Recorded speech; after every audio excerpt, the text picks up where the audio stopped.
right. I think we are live. Let's hope this whole thing works. Let's hope the YouTube streaming world works. Thank you, everybody, for showing up. We're going to wait for some people to come in. I'm sure there's nobody here yet. But for everybody watching on replay, make sure your comments go in to the comments. I would love to catch up with you as best I can and answer any questions you have for specifically first-time buyers. I want to start off this way. Thank you for everybody for subscribing. Just reached 10,000 subscribers. Really, really proud of reaching 10,000 subscribers here on the channel. So click the like button for that. I appreciate it. If you're not already subscribed, please do so to join more live streams like this. The reason this live stream is here is because I put a question out on my channel. What do you want me to talk about in a live stream? And by far, it was like 35% or more of the people specifically wanted me to talk to first-time buyers to let you know what you should understand. So please, if you have questions, first-time buyers specifically related, toss it in the chat if you're there. And you will note in the chat, if you're here right now, that I'm giving away copies of Nolan Mathias's book. I don't know if everybody here knows Nolan Mathias, if you're watching, but if you don't, I read his book, Mortgage Secrets. And I actually read it on vacation. And let me tell you, I was really impressed. Nolan's a friend. I didn't realize he was that smart. And so I immediately bought an entire case of these. I bought 72 of them.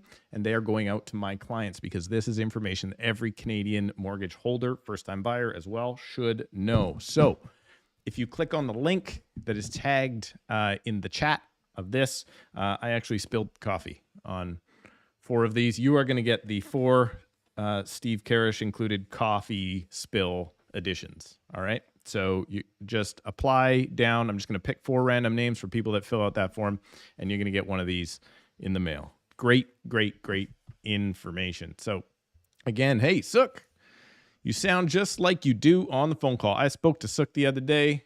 If it's the same Sook, I'm assuming it's Realtor doing a deal here in Surrey. So I appreciate that. So thanks for coming in. Just a couple people on right now. I want to make sure I cover off absolutely everything that I have. Nolan's book's done. Comments in the chat down below for the people watching on the restream. And thank you for helping me reach 10,000 subscribers. So let's start off where I want to start here with first-time buyer specific information. And you can't start anywhere except for pre-approvals. Okay. First question I have for anybody that phones me that says, hey, I want to buy a property, and thank goodness there's a lot of people that are reaching out saying, yes, I'm interested in buying a property. What's going on with your pre-approval? And people don't understand how this works. First thing I want anybody to do is go to ideally an independent mortgage broker, and I'll talk more about that in a sec, but go to your bank and get a proper pre-approval. Pre-approval works 2 ways. Well, approval works 2 ways. First off, you have the pre-approval of the buyer. All right. So when you do a pre-approval, what the bank is doing is approving you to say, yes, indeed, you are a good or bad buyer. You are going to get a loan or you're not going to get a loan. Likely, they're just going to tell you what the amount of loan size is that you can get. And then the final approval is approving the property. So pre-approval is approving the buyer. Final approval is verifying those documents and then approving the property to make sure you're not paying too much for that property, appraisal, that sort of thing. So they're going to finalize the property. But here's what's going on. Here's what I'm seeing going on out there in the pre-approval process. People are walking into their bank. You, the first-time buyer, is walking into the bank and you're saying, okay, I want to buy a house. And you sit down with somebody at the branch level who knows what their position really is. They could do mortgages, they could do auto loans, they could do credit cards. Who knows what they really do? I'm sure they do, hopefully. And then they'll say, okay, how much do you make? Cool, I make whatever, X amount a year. Me and my spouse together make X amount a year. And they go, okay, you can afford about, right now, I think it's like 4 times income. So you go, okay, we make $100,000 a year. We have $100,000 down. We can buy a $500,000 1-bedroom. Problem is they haven't actually done your pre-approval at all. They haven't checked your job. I'm dealing with specific clients right now. We're finding out things kind of down the road about their jobs because they haven't provided proper job letters, right? These are all things that we can overcome, but it really makes the final approval process a whole heck of a lot harder. Then they won't necessarily pull your credit. People say, I don't want to pull my credit. Okay, I get it. You don't want your credit pulled. I understand that. If you're not credit shopping, if you're just getting your credit pulled once, you'll be fine. Okay, your phone's going off here. Jeez. If you go to an independent broker, they're going to shop you wherever you want to go. They're going to shop you to multiple different institutions, and they're only going to check your credit once. Your credit is not going to go bad as a result of getting your credit checked once. So get your credit checked, get your job letters in, and then they're going to see what other payments you didn't tell them about. A lot of people forget about all those payments. They forget that they owe this much to their cell phone and they have this creditor reporting, or they forgot that they had that credit card, the Canadian Tire card with $1,200 on it that they haven't paid in 6 months. Without that stuff, you're in bad shape. You're not going to make your process easy when you find your dream home to get that final approval done. So get the pre-approval done. And that's going to move me on to number 2, bank versus broker. The thing I want you to know about going to a bank, and this is where most people do. They go, I bank at TD. I walk into TD. I talk to the TD person. They're going to get me a loan. It's easy. Yes, it's easy. It's very easy to get your bank to give you some sort of pre-approval, and they'll probably give you a pretty good deal to make it fairly smooth for you. So that's good. It's an option. However, what the bank does is they give you one set of rates. The bank is going to give you their variable rates. They're going to give you their fixed rates, and that's it. What they're not going to do is tell you if there's a better product for you out there. And that's why when you become more experienced, you will always use an independent mortgage broker.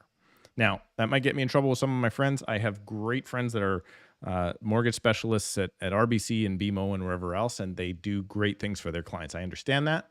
I'm just saying, if you want to make sure you're getting the best deal, you talk to somebody like Nolan, you talk to my mortgage broker, Rowan Smith over at Citywide Mortgage Services, and they shop around to give you the best deal.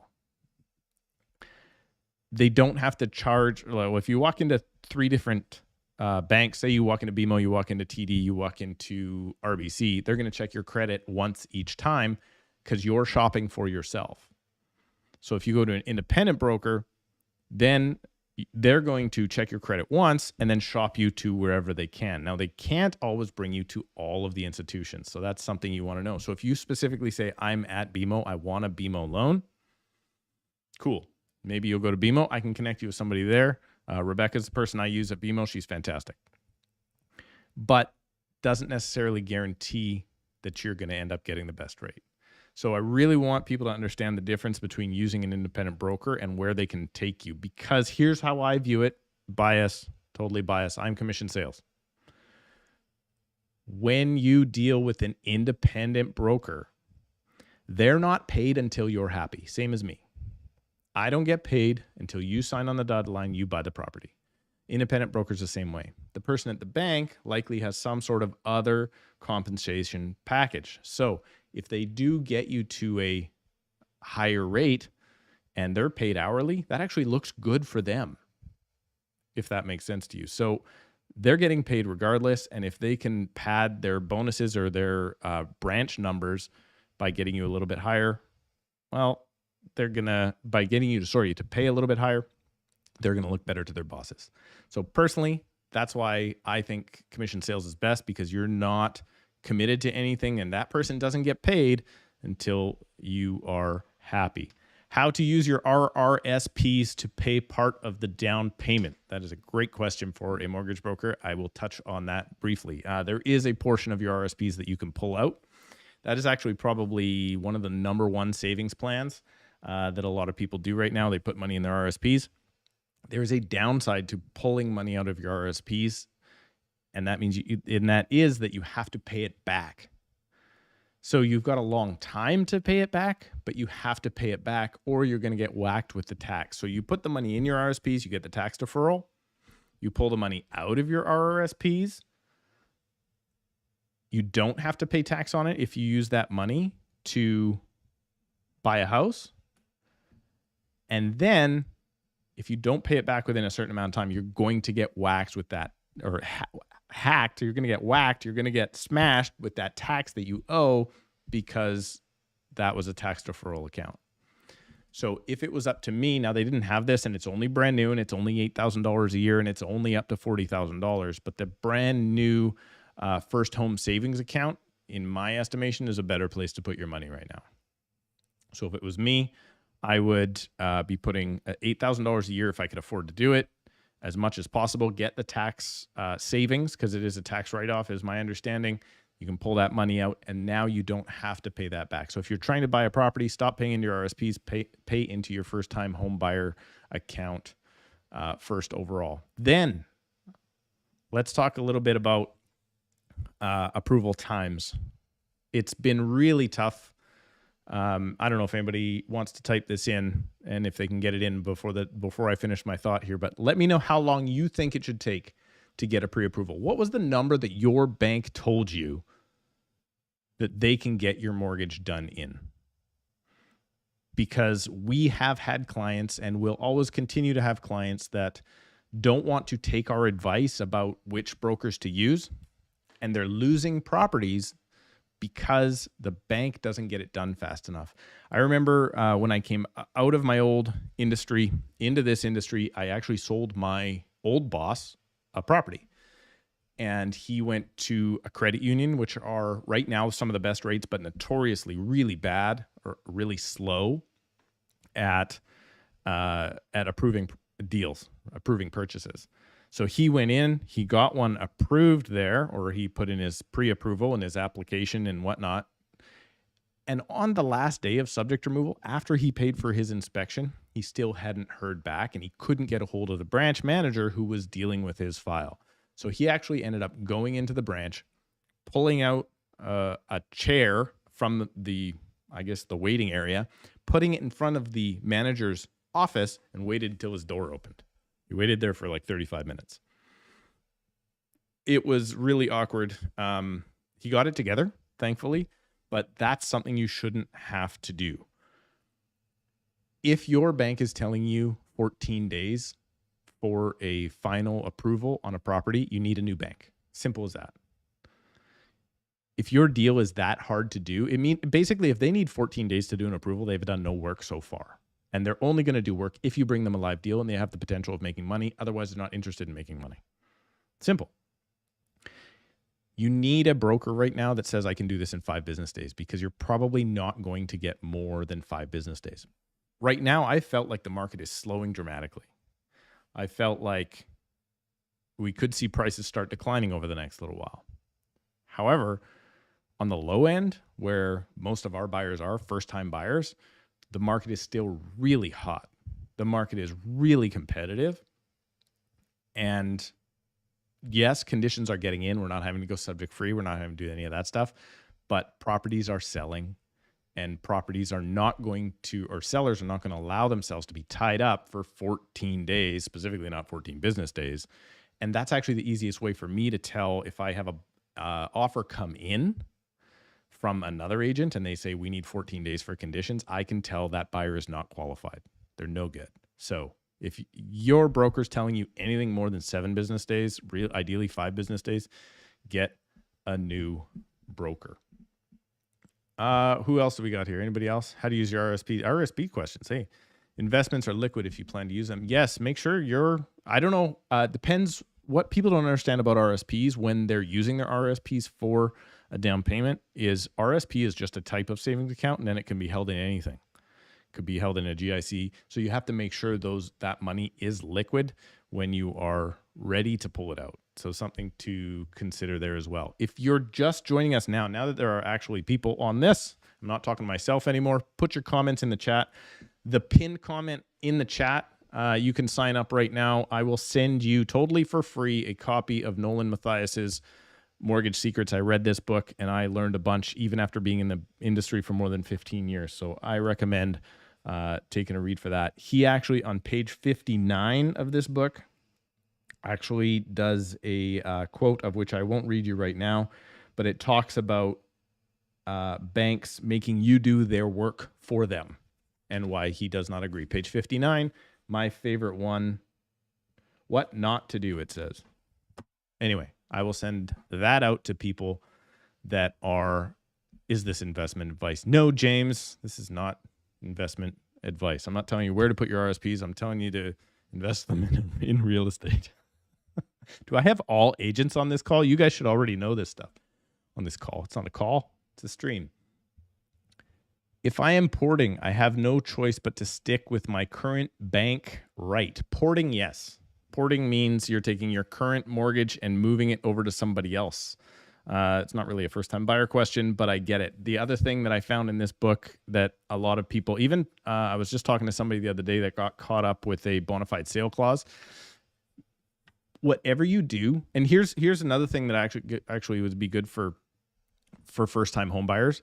Stop getting sucked into the best rate. The best rate means the bank is keeping a privilege away from you.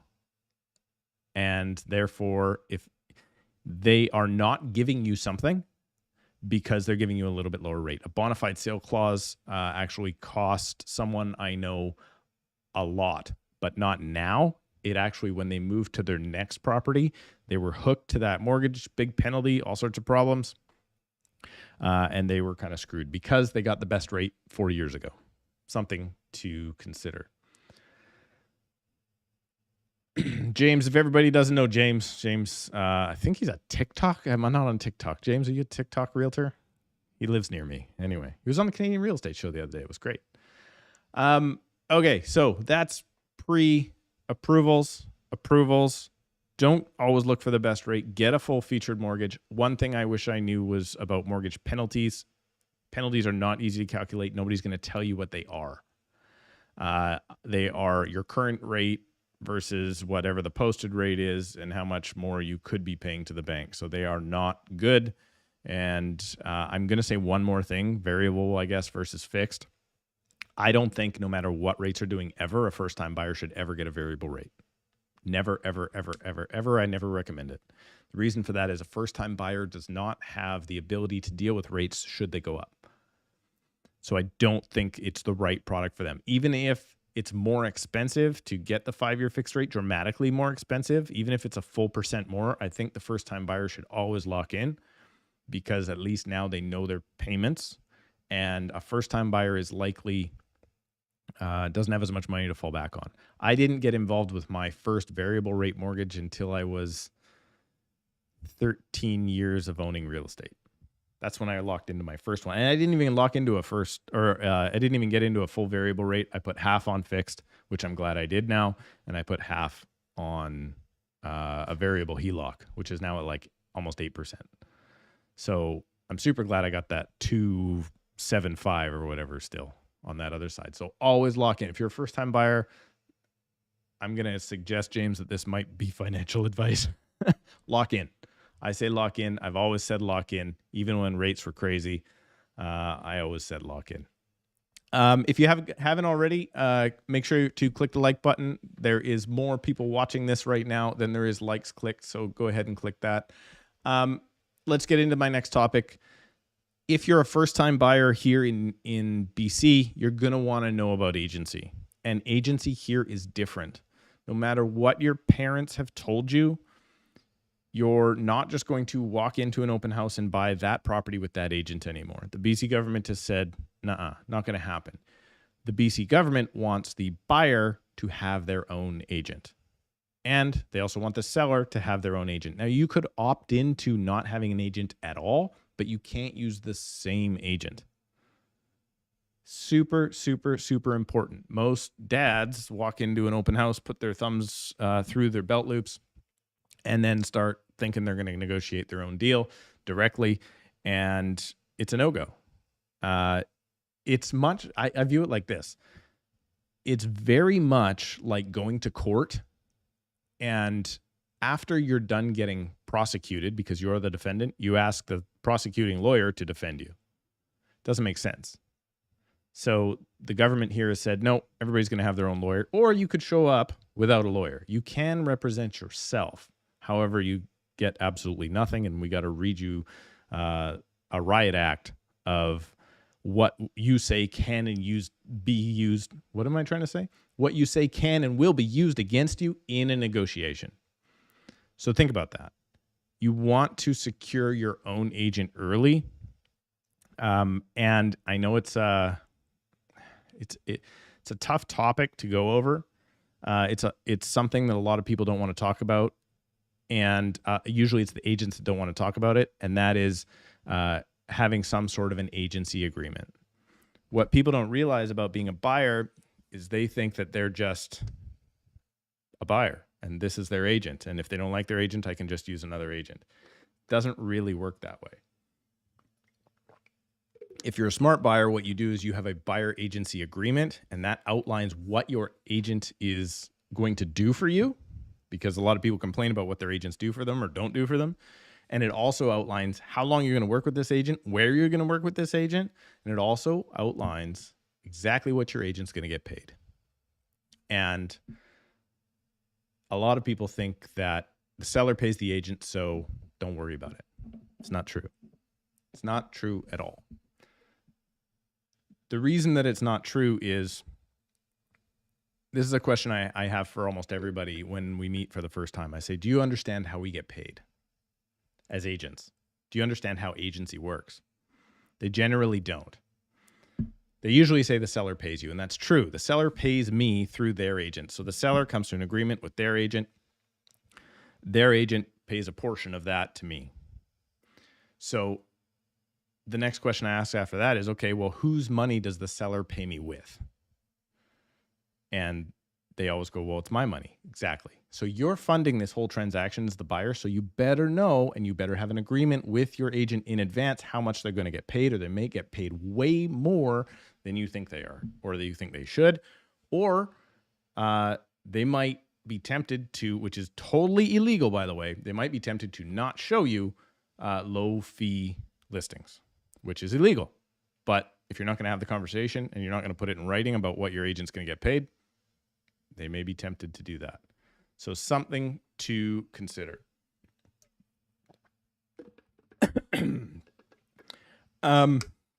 Let's keep going here on my list. So agency is different. You need to hire your own agent here in BC. None of this going direct stuff. Government said otherwise. It's not always even best for the clients that that's the case, but it is what the government has said.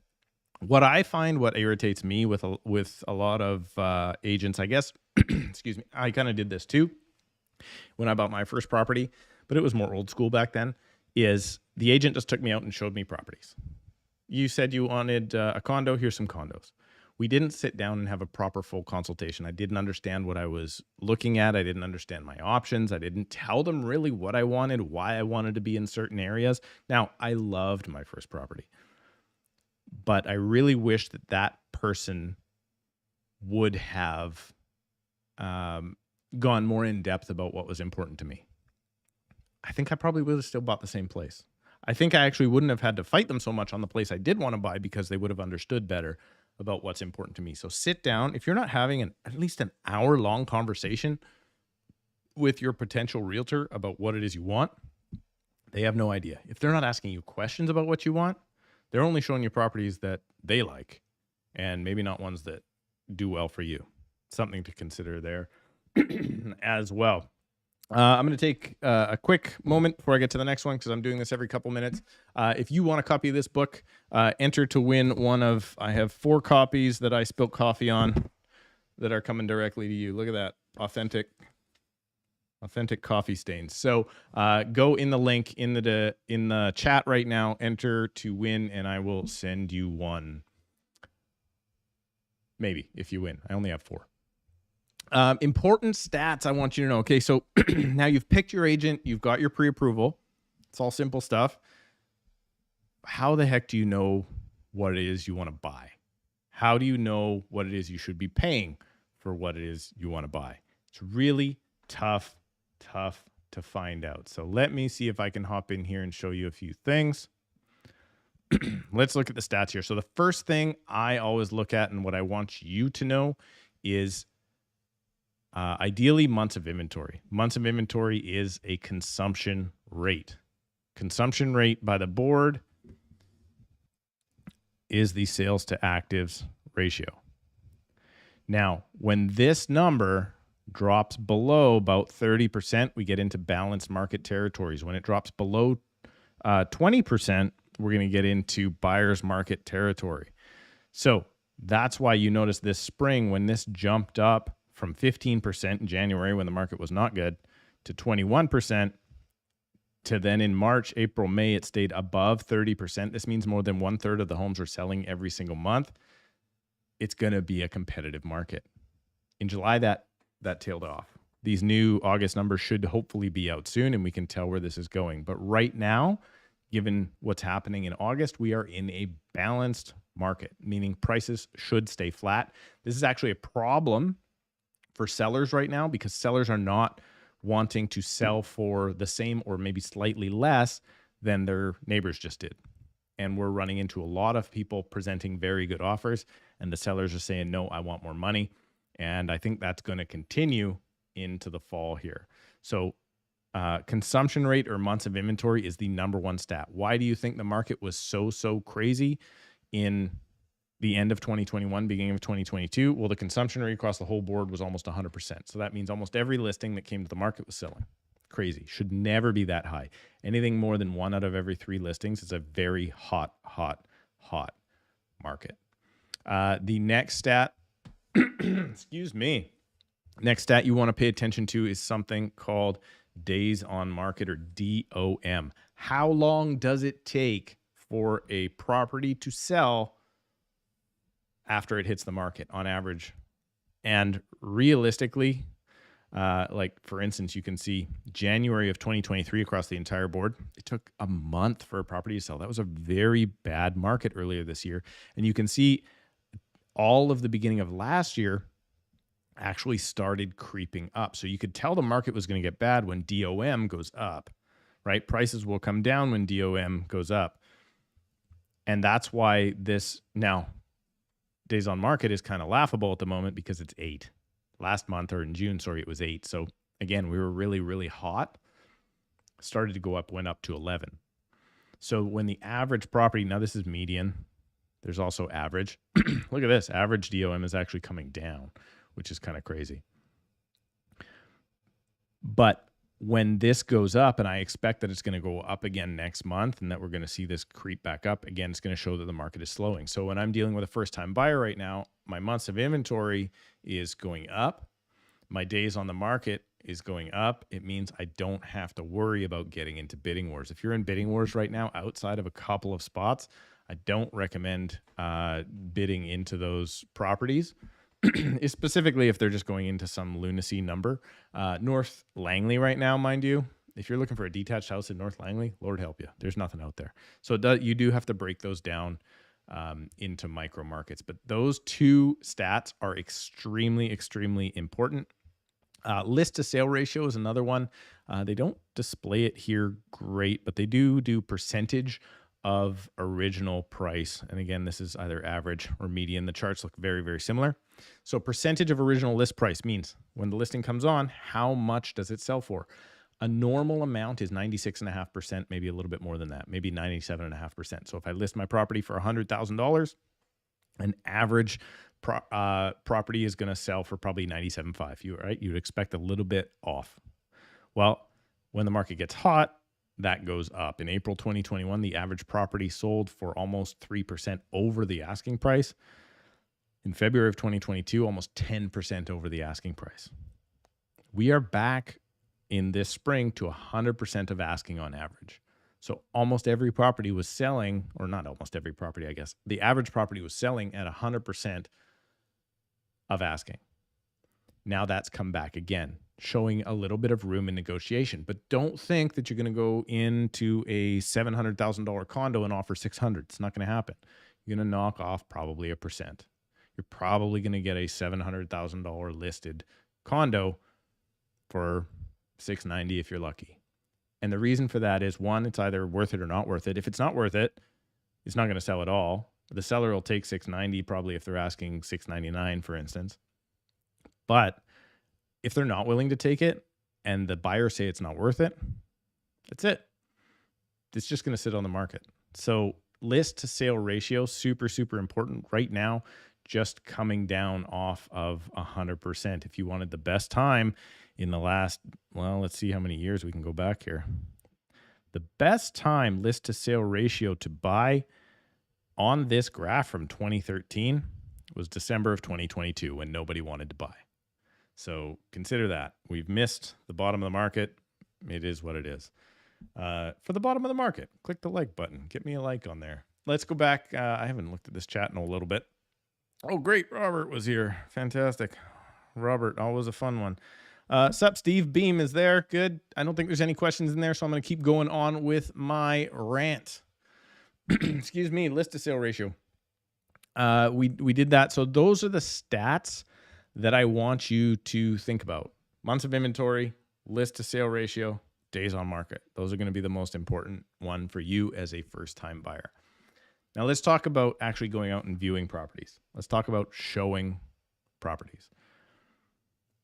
How should a showing work? A showing should work a little bit like this.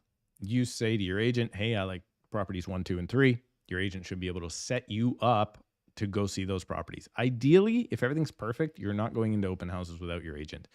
If your agent says, I'm too busy to show you those properties, probably get a new agent. If you say, hey, you know, I don't really like this one, I'm just going to pop into the open house, and you tell your agent, cool. But ideally, your agent should be in every single property with you to help you guide through the process and give you advice. And you don't want to be in that property with somebody else's agent because, again, anything you say can and will be used against you in a negotiation. So you should go in with your agent. You should say, for instance, right now it's Friday. I would be booking showings for Sunday. Hey, this couple that I'm showing, I'm going to meet you at these properties between 10 a.m. and we're going to just 10 a.m. and noon, and we're going to see 4 or 5 properties.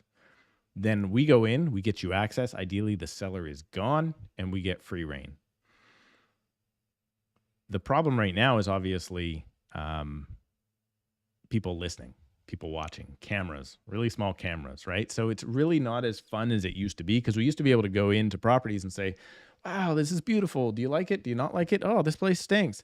And now I find a lot of buyers are really closed up about how much they do or don't like properties. So that's fine. We manage through that. One thing I like to tell people about seeing properties is don't worry. You're going to want to throw away your socks. Probably 1 out of every 5 properties you see, you're going to want to like burn your socks when you get home. That's how gross they are. Happens all the time. Just gross place. I remember one time I went to a listing appointment and I came home and I stripped down to nothing in the laundry room, put it all in the wash. It was such a disgusting house. You're going to have to realize that probably 2 out of every 5 people live in gross situations. Just really is. Nothing you can do about that. And if you end up with a 10 out of 10, if you walk into a place and it's like, this is gorgeous, this is beautiful, you're probably going to pay more for that place. So you really have to be careful. An agent on my team's really good at this, Chanani. She's only bought stinky, crappy properties where you have to paint the whole thing and do the flooring. Kitchen's good, appliances are good, but flooring is junk, and drywall, hopefully no drywall repairs, but paint, everything, baseboards need redone. You do it all. Let me tell you, you'll save a ton of money. So be prepared that you're going to walk into some places that are gross. It's okay. Laugh it off. Move on. But when you come out of the property now we used to do this inside the property, but outside the property now, often I will sit there with you and we'll go over the property and I'll say, okay, was that a complete stinker? And you go, yeah, that was a piece of crap. Let's get out of here. Cool. Totally okay. But I want you to give it an out of 10 rating and not use a 7. So you're going to tell me, what do you think? Is it, I don't know. That one was okay. It's a 6. Well, in this market right now, a 6 is not going to sell. Not a chance in this market a 6 sells.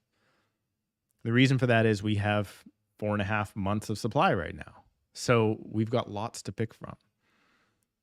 In the market we just came out of, 6s were selling. In January of 2022, 3s were selling. Like, it was only the absolute junk back then that didn't sell. So my out of 10 reason is right now in this market, it takes an 8.5 or higher to buy. People in this market aren't going to buy junk. They just refuse to, because there's another one coming on probably for the same price or maybe slightly less in a couple of weeks. So the out of 10 rule is extremely important. We're going to go over it every single time we come out of a property just to see, okay, how do we rate this one? And usually the ones you see earlier on in the day, their number changes when you compare it to the other stuff. So always rate a property out of 10, because then what you want to do is you want to look at the market and go, okay, what number is the offer number right now? The offer number could be, in a bad market, it's got to be a 10 out of 10. If you're over 7 or 8 months of supply, it has to be a 10 out of 10 or I'm not buying it. That's the way the buyers look at it. So it's a note for sellers, actually. Common scenario I am noticing these days.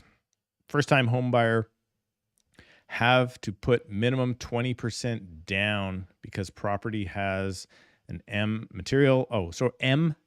material latent defect. Material latent defect, SUK, is a big deal. If you're going to get sued selling a property, you're going to get sued because of a material latent defect. Material latent defect is something a buyer needs to know about, and it is defined as this. It is a problem with the property that is not easily discoverable by inspection that, if discovered, could cause the new owner serious financial harm. That's a material latent defect. So SUK might be referring to something like a complex done without a final inspection, without a final from the city. In the city of Surrey, I'd say 20% of buildings don't have final inspection. Really not a big deal, and as far as I'm concerned, in a lot of places. However, CMHC gets a hold of that, they won't insure the building. They won't insure the mortgage. Buyer has to come up with 20% down. So yes, definitely, you got to make sure you're doing all your research. And what people, not that a first-time buyer is going to buy a property with a basement suite right now, because they're probably not, unless you buy our new listing on 80th Avenue in Delta. There's a plug. Just hit the market yesterday. A basement suite done without permits is a material latent defect. Now, you can still sell that home. You just have to disclose it. You just have to say, hey, I want you to know this is no permits. It's not easily discoverable to me, the inspector. Does this place have permits? So you have to disclose a material latent defect. A suite, for instance, should be disclosed material latent defect, work done without permits, and unauthorized accommodation. If it's unauthorized, all of those things should be checked off on a property disclosure statement. I guess we could get into property disclosure statements as well. James up in Kelowna, I hope you're safe, man. I hope you got away from the fires. He is an agent up there. Too many Vancouver agents sending their clients here by themselves. Disgusting. Am I allowed to say that? That might get me in trouble. Okay, so it is common. Toronto has this issue too. They will send agents to an area, because technically I can sell in Fort St. James, Fort St. John, anywhere in the province, but I wouldn't know what the heck I'm doing. I actually had a call 2 days ago from a client that wanted to buy a lake property outside of Vernon, and he said, can you write the deal for me?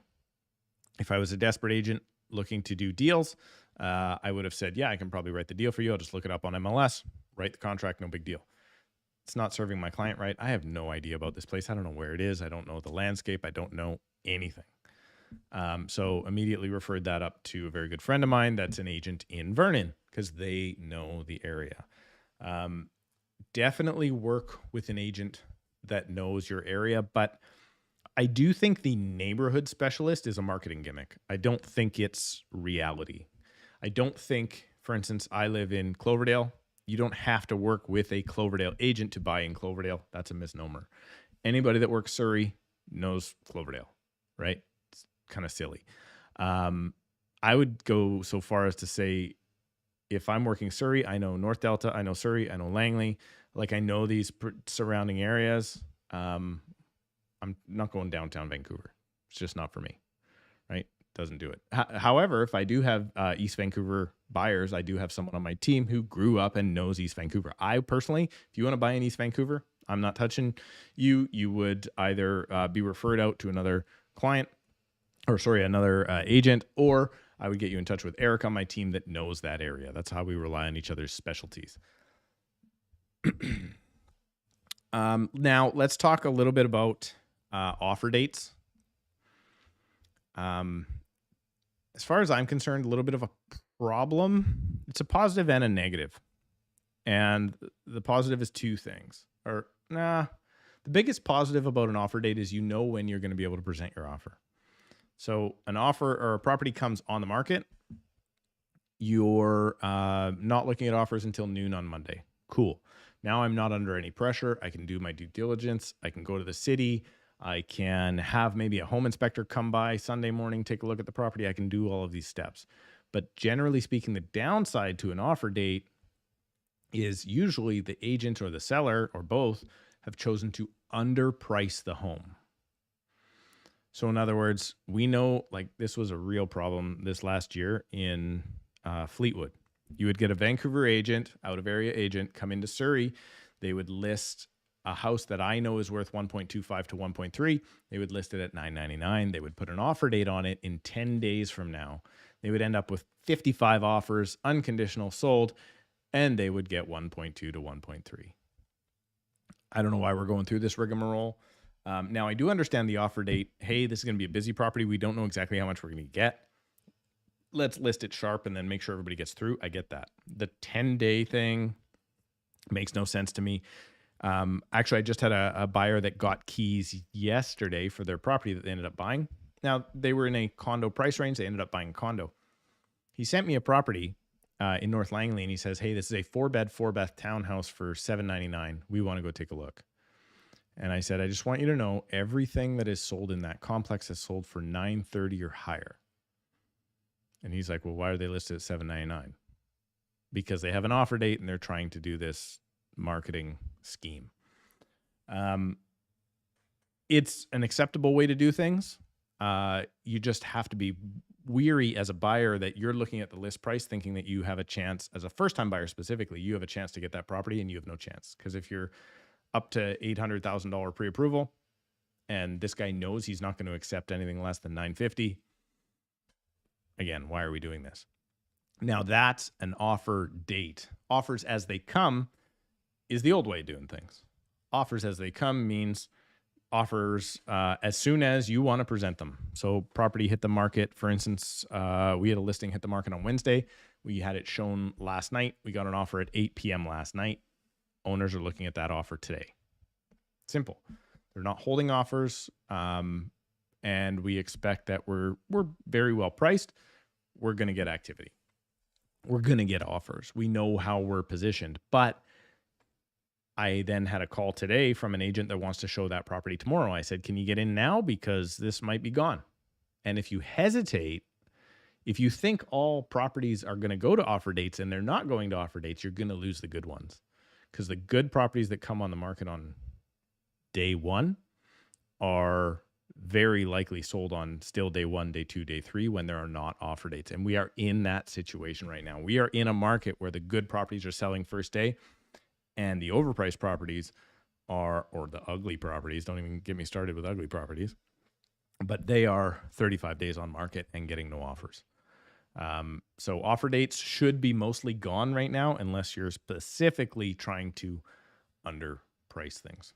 If there are any questions, please put them in the chat right now. I'm going to remind you that the pinned comment from me would help you enter into our Mortgage Secrets book giveaway. I have 4 copies of Nolan Mathias's book that I read on vacation that I think every single mortgage holder in Canada should read.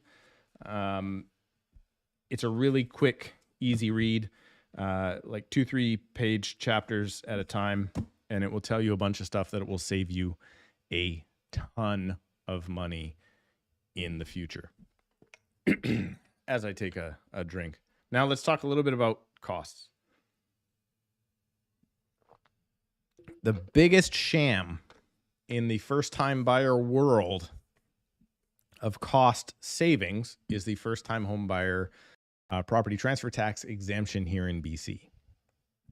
Now, it works differently here than it does elsewhere.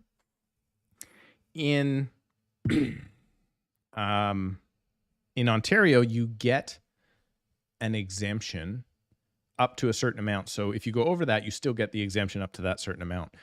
Here in BC, if you buy a property and it goes over that $500,000 range, there's a little bit of a buffer up to 5.25, and then you're out of that. So you pay the full meal deal. You don't get the first, let's call it $10,000 worth or $8,000 worth of exemption. You just don't get it. The problem with that is that has not been updated by the lovely NDP government since 2017. And that was updated at that time from $475 to $500. Since then, prices have, I'm going to say, almost tripled. And that first-time homebuyer exemption has done nothing. When I got into the business, I think it was like $350 or somewhere around there. And it's gone up and up and up every 3 or 4 or 5 years. And they have done nothing now in 6 years. Why? Because they make $4 billion a year off of property transfer tax here in BC. So unless you're buying a 1-bedroom condo in my market and most of the Fraser Valley, you can kiss that first-time home buyer exemption goodbye.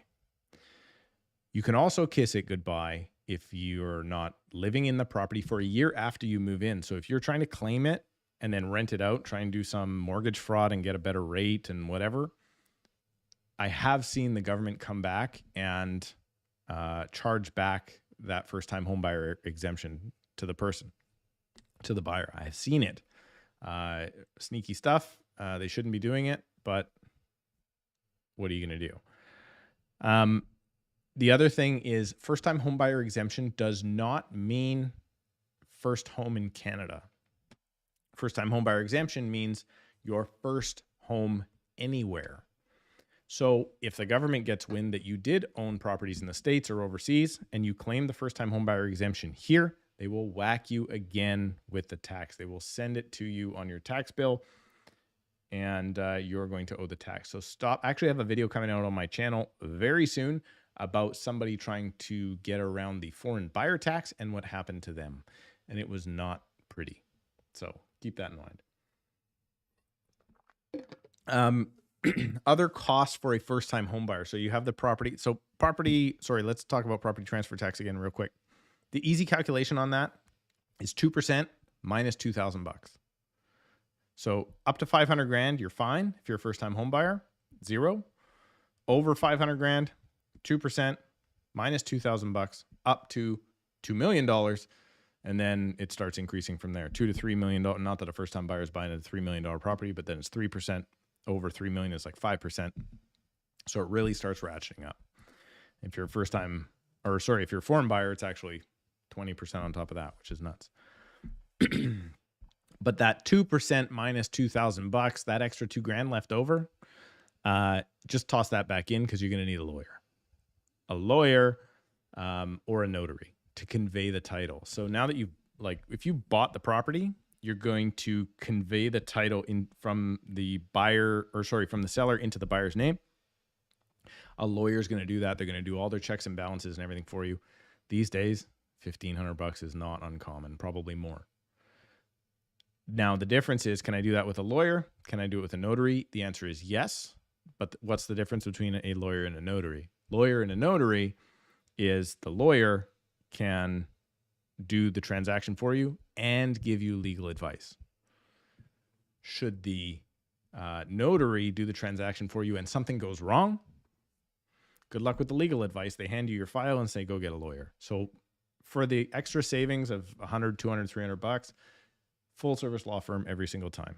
Get a full service law firm that has a litigation department if you need it, and pay the extra money. So you've got 2% closing costs, anything over $525,000. It's going to include your lawyer. Now you're going to pay for an inspection as well. An inspection these days, $500 to $600. If you choose not to do an inspection, your agent will probably give you a waiver that says, hey, dopey, I told you to do an inspection. I know I would get you to do that. If you choose not to do an inspection, just have your dad do it, you're signing off. You're signing off saying Steve's not liable, because I would never encourage people to buy properties without inspections, even though I've done it myself. I have bought properties with inspections and without inspections.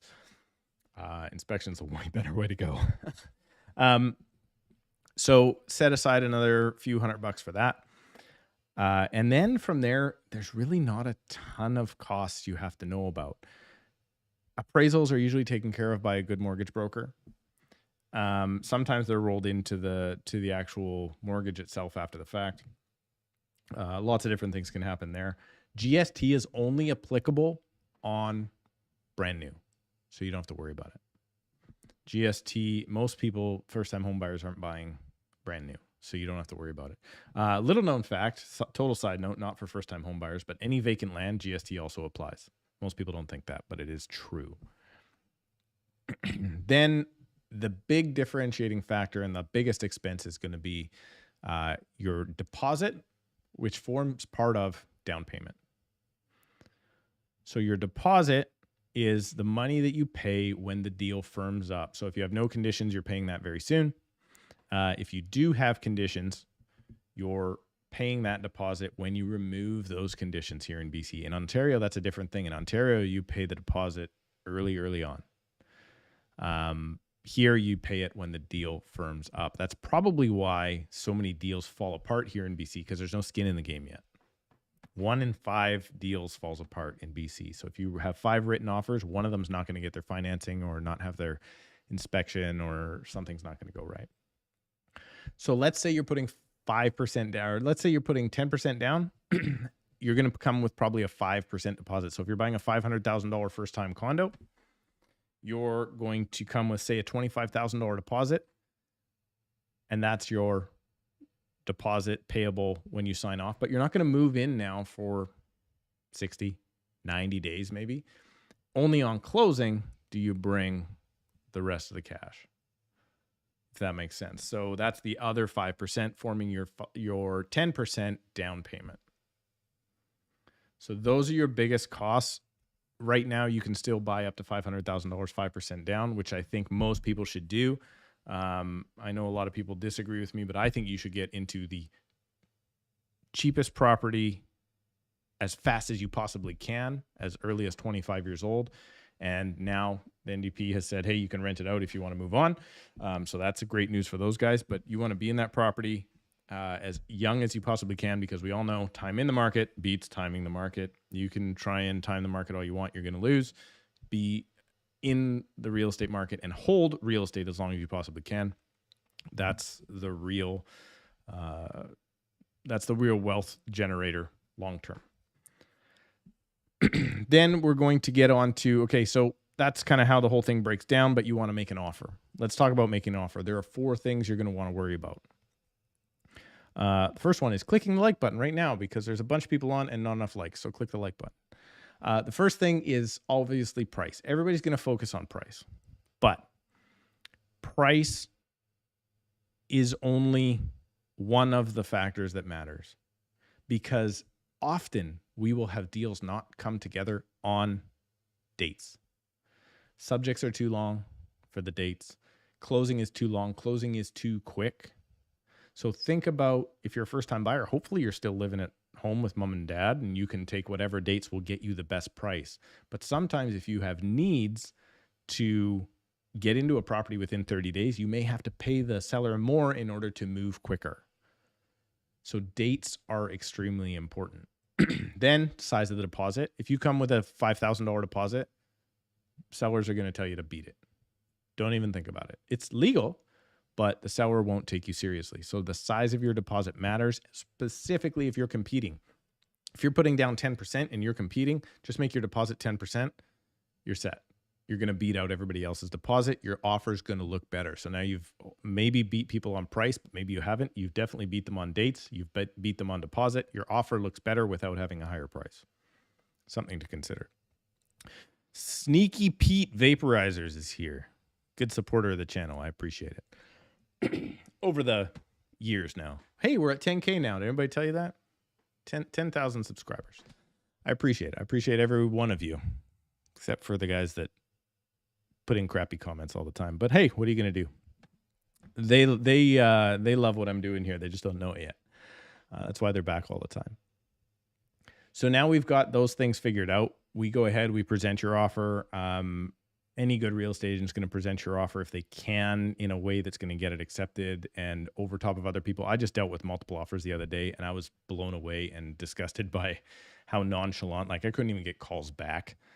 It was pretty terrible. So you should probably in that original consultation that you're having with your agent, you should ask them, how are you going to present my offer? How are you going to make my offer look better? How are you going to make sure my offer gets seen by the seller in a light that's going to make sure that it's going to get seriously looked at? It can't just be faxed in, can't just be emailed in, can't just be, here's my offer, let me know how it goes. It needs to be presented. So we're going to do offer presentation. My team is fantastic at that. If my team is up against any other agent in competition, I know Chalani and Eric on my team are going to win. I know they are because they have the abilities and the skills to get their offers favorably looked upon, just because you can tell if an agent's good or not when you're negotiating the deal, obviously. So have your agent present that offer. Now, when it gets accepted, that's when you do the rest of your due diligence. Right now, you don't need to go subject free in our market right now. You just specifically don't need to. So you're going to have time to do due diligence. And then going back to the very first thing I spoke about almost an hour ago now is you're going to want to make sure that approval, that financing approval can get done within those 4, 5, 6 business days that you have. And that's why you don't want to now lose this house because you didn't start with step 1, which was that pre-approval. So you're going to make sure that it's there. Then what I want you to do is you're going to make sure your pre-approval's all done or your final approval's all done. Ideally, you're not doing your inspection until after you have your financing done. Your financing costs you nothing to get done. Your inspection is going to cost you $600. So if you pay for an inspection on day 1 and your financing doesn't come together, you just thrown away $600. So we want to make sure you get your financing in order quickly so you can still have time to do your inspection, not lose the home. Now, inspection is not what people think it is. It is not a renegotiation tool. It's not what it is. You're looking for things that are big enough to either walk away or proceed with the property. If you ask for little piddly things to be rectified after an inspection, a lot of agents don't even know this, but the seller has the right to walk away. The seller has the ability to walk away if you try and renegotiate after acceptance. Careful how you do that. So you don't want to lose a property that you love because you were worried that the toilet seat's cracked, right? You're going to be a homeowner now. Get used to fixing toilet seats, right? Like it happens. There's stuff that happens all the time. Wow, a legitimate question. That's fantastic. How far in advance should you contact a realtor for selling your house? Well, it's not a first-time buyer question, but I will answer it. I appreciate it. A real legitimate question. And not just talking about BS. You know who I'm talking about out there. How often do I want to meet someone? I want to meet someone 3 to 4 months before selling their house at least. The days of phoning someone and saying, hey, it's Friday, I want to be on the market on Monday are gone. If you do that, you're screwing yourself. You're going to sell for less. So contact a realtor well in advance. I am dealing with a lot of clients that are thinking of already about selling in spring. So consider that.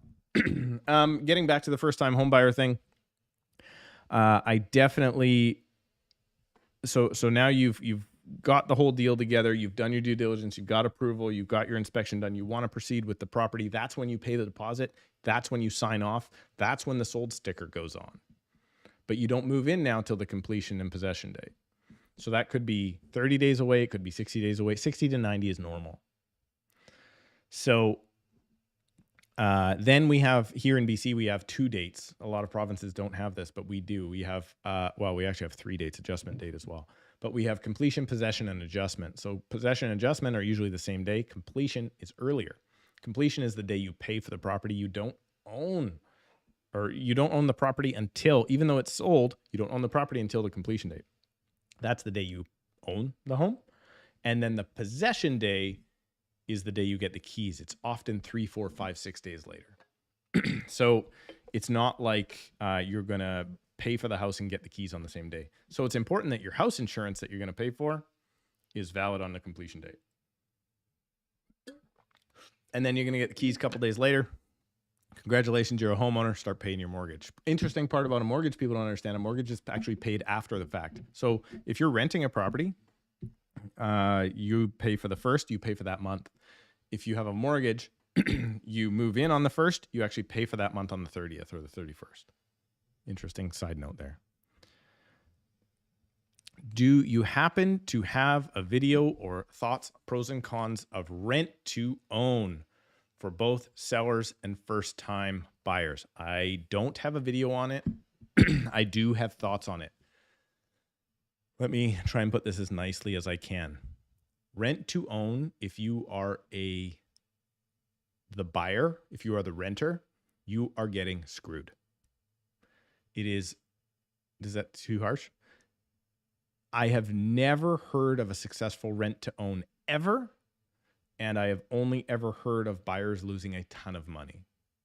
Great for some shady seller that wants to still hold on to the property, give somebody hope, and then screw them out of all their money. Never, ever, ever, ever, ever rent to own.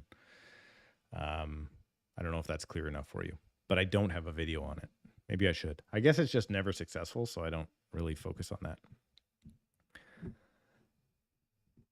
Of course they do. You've rejected the initial offer as soon as you try and renegotiate. I think that has to do with my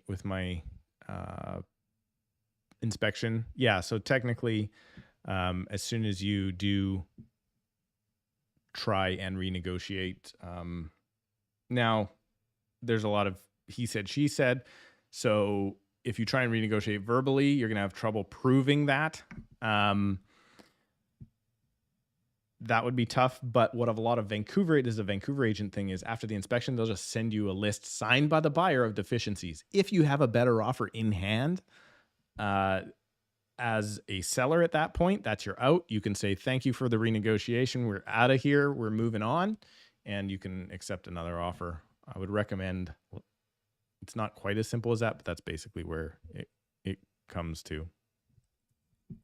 It's disappointing. Obviously, Jenna was looking to do rent to own. I hate to be the bearer of bad news, but if you're trying to do that, somebody's just going to walk away with a whole ton of your money. So I think that about covers absolutely everything a first-time home buyer needs to know.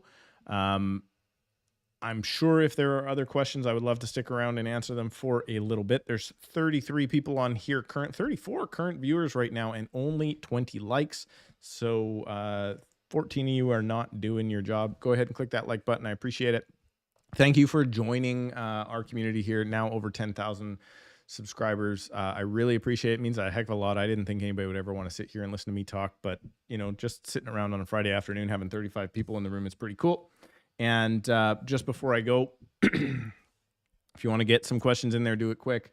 The top link there in the chat will get you to a form of which you can sign up for. And I have 4 freshly spilled on copies. My coffee was Starbucks, so it's good coffee. But as you can see, it kind of spilled on a few copies of these, but I'm going to give them away because this is mortgage information that I think everybody, before they get a mortgage, and ideally if they have an existing mortgage, what you need to know so you don't get screwed. And particularly to do with going ahead, thinking you're outsmarting the banks, getting the best rate, and then finding out 3 years down the road that you got smashed with a massive penalty, or that you are tied to a bona fide sale clause and you can't refinance and help your kids buy property or something like that because you got this ultra low rate. Or in the case of somebody I know, moving to another property and the penalty was so massive, they had to stay with the institution and take a crappy high rate. This book covers it all. I really, really recommend it. And for stupid people like me, it's really, really thin and only 2 or 3 pages to a chapter. So you can actually read it front to back. Anyway, thank you so much. I want to, again, thank you for subscribing to the channel, clicking the like button. We're going to go back to a regular video on Monday. Thanks so much. And we'll